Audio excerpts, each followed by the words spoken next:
Rosy dice, hola David, recién entro y me peleé con unas amigas acá y saltó el tema de la meritocracia y están súper en contra. ¿Vos qué opinás? Ámbito laboral, jaja, me faltó argumentos para defenderme, quería morir.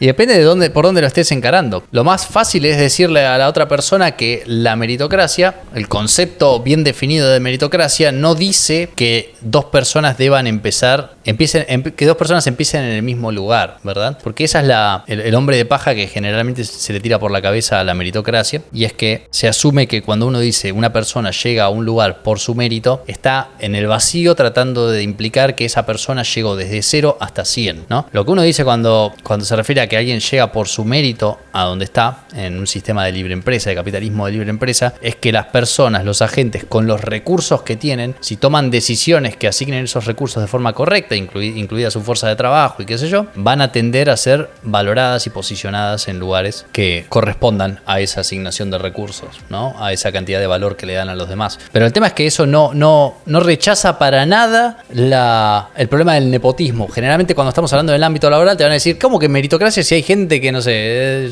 el Lager chupó una pija y de repente consiguió este laburo? Y es como, sí, tranquilamente, puede ser. La verdad es que cada organización va a tener su corrupción y mal ahí por ellos, están utilizando mal sus recursos, y esa utilización negativa de recursos va a hacer que estén peor posicionados para competir con otras organizaciones. O sea que ese mismo ejemplo te está dando la pauta de que hay un mecanismo de corrección de eso, y es que los recursos al ser privados y están siendo mal utilizados, de hecho están posicionando peor correlativamente o relativamente con los otros agentes, con los otros competidores a esa organización. Pero eso, no sé desde dónde venías vos. Lo cierto es que la meritocracia, como todas las personas que están donde están por su mérito propio, se suele leer como hay una cosa ascética que es el mérito, que es qué tan bueno, por ejemplo, en el ámbito académico, las personas que llegan a posiciones de gran estima o de alto poder son pura y exclusivamente aquellas personas que son muy inteligentes o muy buenas en lo que hacen. Y lo cierto es que hay algo de eso, pero también hay mucha política en el ámbito académico, ¿entendés? Entonces, cuando uno dice que alguien llega por su mérito, también se refiere al mérito como qué tan bueno sos para hacer networking. Eso también es tu mérito. El punto es ese. El punto es que mérito incluye todo. Lo que vos utilices lo que vos hagas con tus recursos. Incluso si ese mérito es saber chupar muy bien la verga. Y cuando lo lleves a esa definición, lo más probable es que te terminen diciendo la meritocracia entonces es simplemente el que está ahí por algo está afín. Y es un poco cierto, pero creo que es un mejor puerto que pelearse con otra gente. Si no, por reducción al absurdo, le podés decir, bueno, pero ¿qué sería que alguien llegue por mérito? Porque si no, del otro lado podés ir a por la justicia cósmica. Si querés realmente ganarle el argumento, podés ir a por el problema de la justicia cósmica y le podés decir, para vos, ¿qué es meritorio o no meritorio? Que dos personas, por ejemplo, una nazca en la villa, lo podés hacer arrancar con un ejemplo de esa naturaleza, le podés decir que dos personas, una nazca en la villa y otra nazca en una cuna de oro, con un montón de guita, un montón de contactos, un montón de recursos y qué sé yo. Si una de esas personas, la persona que nació en esa situación más favorable, logra educarse mejor y tener un mejor trabajo, ¿se lo merece? Si te dicen que no, les vas a poder preguntar por qué no se lo merece o por qué no se lo merece tanto como se lo merecería tal vez la otra persona. Y si los vas llevando por ese lado, de repente te vas a dar cuenta o se van a dar cuenta de que la corrección de esas injusticias en realidad es un ánimo por tratar de conseguir algo que se llama justicia cósmica, que es que no haya diferencia alguna entre ninguna persona. ¿Por qué? Porque si vos le decís se lo merece y te dicen no se lo merece porque empezaron con cantidades distintas de dinero, nacieron en lugares distintos, por ende están peor posicionados para arrancar la carrera, arrancan en lugares distintos, no es meritorio si arrancan en lugares distintos, ¿verdad? Bueno, le decís, bueno, está bien, ¿cómo podemos ecualizarlo? Vamos a hacer de cuenta que podemos hacer que empiecen con la misma cantidad de dinero y exactamente la misma situación monetaria. Ahora, ¿va a ser justo si uno termina en una mejor posición que en otro? Si te dicen que sí, le decís, bueno, está bien, estás hablando de una cuestión de redistribución de la riqueza, de redistribución del ingreso. Discutir por qué eso no funcionaría tiene que ver con sentar ciertas bases éticas y ciertas bases de cómo funciona la economía, que serían una discusión más larga. Si te dicen que no, podés seguir extendiendo el argumento hasta que se den cuenta de lo absurdo que es. Entonces, lo que podés hacer cuando ya los tenés en esa situación de, bueno, ecualicemos la cantidad de dinero con la que empiezan los dos, es decirle, pero imagínate que aún cuando tienen exactamente la misma cantidad de dinero, llegan a cosas distintas, ¿no? Imagínate que uno de ellos, no por obra suya, no por mérito, es mucho más inteligente que el otro. ¿Cómo hacemos con eso? ¿Esa persona se merece esa inteligencia adicional? ¿O se merece tener, no sé, más contactos? ¿O se merece vivir más cerca de la escuela? No. ¿Y qué haríamos? Y tendríamos tendríamos que hacer que vivan en el mismo lugar para que no estén geográficamente determinados. Tendríamos que hacer que tengan el mismo nivel de inteligencia. Son todas formas, caminitos por los cuales vos podés llevar a la persona a entender que meritocracia no significa todos empiezan del mismo lugar. Para mí ese es el yerro más común cuando se trata de este tema, o el punto que hace que discutamos en direcciones opuestas, ¿me entendés? No te entendés con la otra persona porque estás hablando de definiciones distintas de justicia y de libertad. No sé si me doy a entender. Lo que planteaban ellas era que una madre viuda, claro, está, con 3 hijos y 2 trabajos no llega a fin de mes y no puede permitirse vacaciones a pesar de hacer todo ese esfuerzo que hace, si lo merece, dicen que es injusto. Claro, exacto. El punto desde el cual están razonando ellas es definitivamente desde el punto de justicia cósmica. Es decir, están diciendo que una persona que tiene una situación desventajosa, ¿no? Eso no es justo. Y es verdad, no es justo que una persona tenga una situación desventajosa, que una persona nazca con alguna discapacidad. Tampoco es justo que una persona nazca con una enorme capacidad, incluso una enorme capacidad para trabajar duro. O sea, hay gente que nace con una predisposición muy fuerte para resistir el fracaso y seguir dándole para adelante. Esa clase de cosas también son cosas que vos decís, ¿hasta qué punto yo soy responsable de eso, no? Absolutamente de nadie se puede decir que tenga en ese sentido tan cósmico, profundo, místico, metafísico, mérito. No es justo ni injusto eso. El punto es este, que alguien tenga una situación desventajosa no necesariamente implica que haya una injusticia. Una injusticia, ¿sí? La injusticia es algo que se puede solamente atribuir donde hay un agente susceptible de ser un agente ético. Entonces, cuando alguien te dice que algo es injusto, tenés que decirle quién cometió la injusticia. Esa es la pregunta. Porque para que algo sea justo o injusto, tiene que haber alguien que comete una injusticia. Si no, es un error categórico. Le estás atribuyendo una categoría errónea a un fenómeno natural. Es decir que es justo o injusto que una persona esté en una posición desventajosa y podés utilizar la falacia de la apelación a la emotividad, de empezar a agregar más y más cualificativos y decir una persona que nace con una pata chueca y que sus perros tienen patas chuecas también y que sus hijos tienen patas chuecas y que no te trabaja durísimo pero no se le da y que justo cuando sale... Está bien, podés agregarle todos los cualificativos, pero la pregunta es, ¿hay alguien que cometió una injusticia o no? Eso es lo que tenés que preguntar para mí. Porque si no, decir que eso es injusto cuando no hay nadie que cometió una injusticia es tan válido como decir qué injusto que se largó a llover, qué injusto que hoy es martes, qué injusto que la Tierra es redonda. ¿Es justo? ¿Es injusto? No, es lo que es la realidad. La realidad, la naturaleza no es susceptible de ser justa o injusta. Solamente los agentes morales, nosotros, somos susceptibles de ser justos o injustos. Si alguien te tira una piedra, vos no le haces un juicio a la piedra, le haces un juicio a la persona. Y la persona es sujeto moral y es sujeto jurídico. Por eso le podés hacer un juicio y por eso le podés decir por qué me tiraste la piedra, ¿verdad? Entonces, echarle la culpa al fenómeno como si fuese injusto inherentemente es un error categórico. No hay algo injusto en una situación porque es desventajosa. Vos vas caminando y te tropezás, eso no es justo o injusto, te tropezaste, fin. Ahora, el punto al que vos los tenés que llevar es, ¿qué sugerís? ¿Sugerís inyectar más injusticia en el sistema mediante, por ejemplo, desbalancear la ecuación en favor de esa persona que vos considerás que está en una situación desventajosa? Y la repregunta después de eso es, o sea, le tenés que preguntar si van a por discriminación positiva o a simplemente porque a ellos se les ocurre que esa persona merece más que otras, vamos a sacarle a alguien para darle a alguien más. Esa es la pregunta. Y si lo van a hacer, la pregunta es, ¿quién sos vos para decidir quién merece más que alguien más? ¿Sos Dios? ¿Cómo hiciste el cálculo infinito de ventajas y desventajas para decidir a vos te dieron más ventajas que a vos, te voy a sacar un poco y se lo voy a dar a él? Esa es la pregunta. ¿Cómo carajo vas a calcular eso? ¿Y quién te da la potestad de venir y arrogarte el derecho de ser el árbitro cósmico que va a decidir a quién le toca una ventaja o una desventaja? ¿Quién tiene de más? ¿Quién tiene de menos? Y la siguiente repregunta obviamente es, ¿por qué a esa persona en particular y no a alguna otra persona? Imagínate que vos ves una persona que vos decís, esa persona que estaban describiendo, ¿no? Que está en una situación muy desventajosa y vos decís,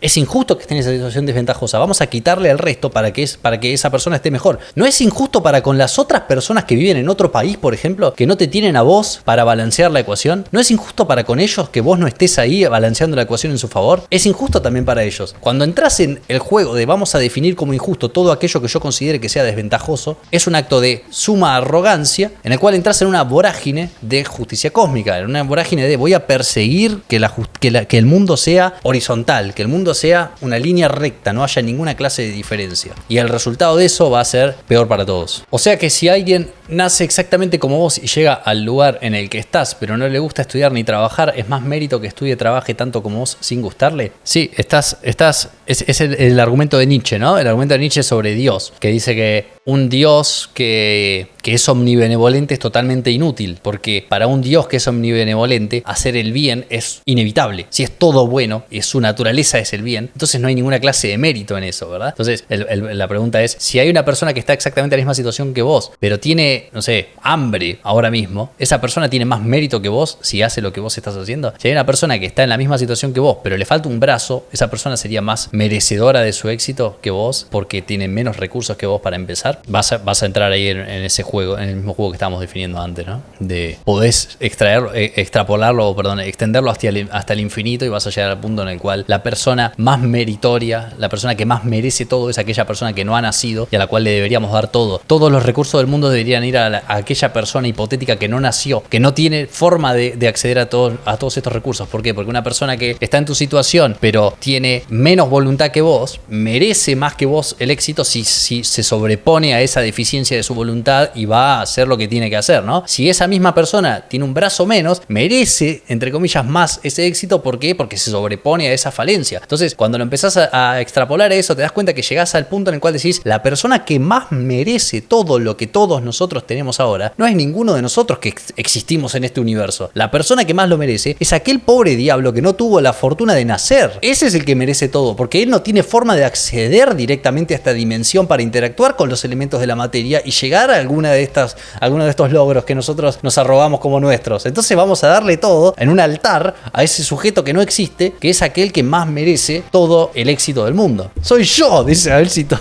Ya fue, que ni nada. Estoy de acuerdo mucho, pero no en la idea de que ir contra el orden natural, intervenir arbitrariamente en un sistema, lleva siempre a algo más negativo. Sí, yo tampoco estoy de acuerdo con eso. Tal vez lo dejé medio ambiguo. No estoy promulgando la ley de la jungla. Yo tengo una decisión ética de base, que es considerar que el individuo es el átomo de la sociedad, ¿no? Como persona liberal, creo que todos los seres humanos, considero que es autoevidente que todos los seres tienen derecho a la vida, la propiedad y la persecución de la felicidad, ¿no? Entonces, todos los seres humanos nacen con esas atribuciones, ¿verdad? Entonces, el motivo por el cual justificaría intervenir en el orden dado, en la distribución, por ejemplo, de la riqueza, es si ha habido alguna lesión de derecho, si alguien fue vulnerado en esos derechos fundamentales, que son los que considero que son inalienables y principales, ¿no? Pero no significa decir que vale todo y es la ley de la jungla. Pero aquel que no nació, si bien es el más desafortunado, sigue careciendo de mérito porque no hizo ningún esfuerzo aún. A mi parecer, nunca leí a Nietzsche. No, claro, porque hacer un esfuerzo, esto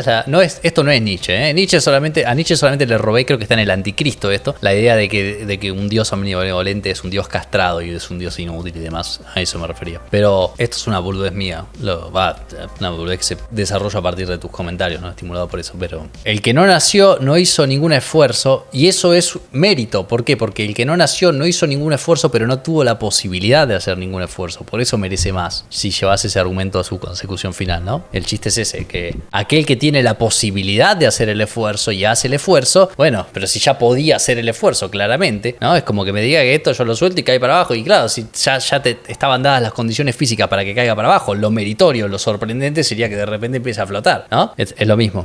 A ver, ¿considerás que tu vida fue bastante beneficiada por la meritocracia? Es que es difícil de definir. Es re difícil de definir. Yo no soy una persona agraciada en ningún aspecto concebible. No soy una persona que haya nacido con riqueza ni nada. Mis viejos son bastante desastre. Tengo unos antecedentes familiares bastante turbina. Sufrimos bastantes instancias de... situaciones muy violentas, situaciones de cagarnos mucho de hambre y cosas así. No me gusta para nada llorar la carta, pero es simplemente, si tuviera que definir objetivamente si estuve en una posición ventajosa, qué sé yo, no, para nada. Pero por obra y gracia del Espíritu Santo, a mí me gustó estudiar desde muy chico, y eso hizo que justo de casualidad nací en un contexto en el cual ser una persona que estudia era bastante recompensado. Es bastante recompensado en nuestra cultura estudiar. Si hubiera nacido, siempre digo esto, si hubiera nacido en Esparta, me cagaba de hambre y me tiraban desde el monte, no me acuerdo cómo se llamaba el monte del que tiraban a los pibes que no servían, pero los espartanos hacían eso, entre otras cosas. También latigueaban a los pibes como una prueba de resistencia, y muchos de ellos morían siendo latigueados, y y si morían era porque no estaban listos, ¿no? Entonces, yo qué sé, boludo, si hay mérito o no hay mérito. Tuve la suerte, tuve algunas suertes y tuve algunas malas suertes, y el punto del argumento de la justicia cósmica es precisamente que es tan difícil computar cuáles son las ventajas, las microventajas que cada uno de nosotros tuvo y las microdesventajas, que cuando vos lo llevas a un caso real, cada uno de nosotros estuvo aventajado, beneficiado por un montón de circunstancias y un montón de cosas que están fuera de nuestro poder, y también desventajados. Y si empezás a hacer la cuenta, te das cuenta de que necesitas un conocimiento tan profundo de la realidad que necesitaría ser Dios para poder darte cuenta si una persona de hecho fue injustamente o desbalanceadamente beneficiada o desventajada por el azar. Y una vez que decís, incluso aunque tuvieras la capacidad de cómputo para darte cuenta si una persona fue universal, cósmicamente desventajada, ¿no? Si a una persona le tocaron muy malas cartas o muy buenas cartas, que es muy difícil de saber cuando tratas de llevarlo a un caso particular, como decía, pero imagínate que tenés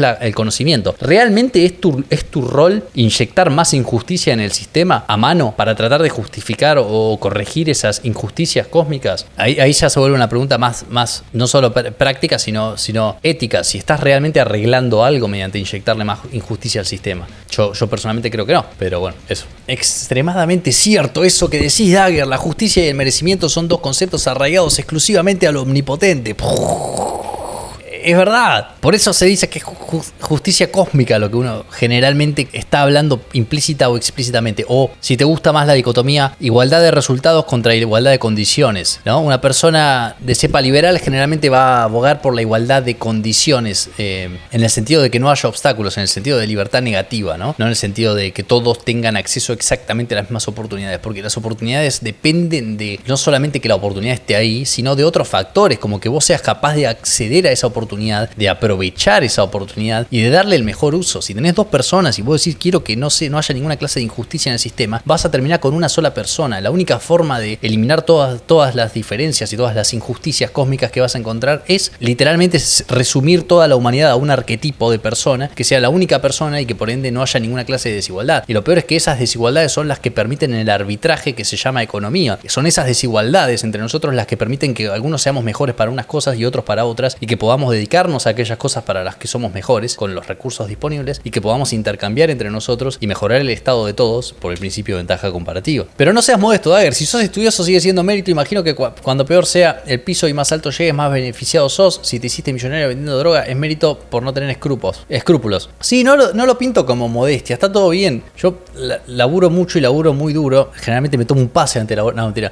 Pero soy una persona que tiene una ética de trabajo bastante rígida, pero eso tampoco me siento cómodo atribuyéndomelo a mí como si fuese una cosa mía, ¿no? En términos absolutos. Porque incluso tu predisposición para trabajar duro es algo que tiene que ver con tu carácter. Yo no elegí ser una persona que le agarran ataques de pánico cuando no está haciendo nada. O sea, a mí literalmente me da una ansiedad galopante no estar haciendo nada o sentir que no estoy cumpliendo con mis objetivos. Es desestabilizante para mí sentir que no estoy cumpliendo lo que tengo que hacer. Si yo paso un día que no siento que fui productivo, me siento muy mal. Soy realmente miserable en esas situaciones. Entonces, ni siquiera lo considero como una especie de logro, porque digo, es algo que no controlo. Y es como que te digan, sentís que tenés mérito porque te guste el helado del sabor que te gusta. Y es como, y qué sé yo no elegí cómo reacciona mi cuerpo a tal o cual gusto de sabor de helado. Entonces, en un término, en un sentido profundo, no. En un sentido simple de causalidad, de si creo que fui mayormente la causa de mi situación actual, que tampoco es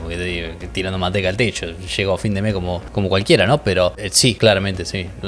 Definitivamente no tuve ninguna ayuda externa tuve muy pocas ayudas externas y muy pocas ventajas predefinidas. Simplemente tuve un poco la suerte de que me gustara estudiar y que me gustara trabajar duro y de tener estos ataques de ansiedad cuando no trabajo y ahí va.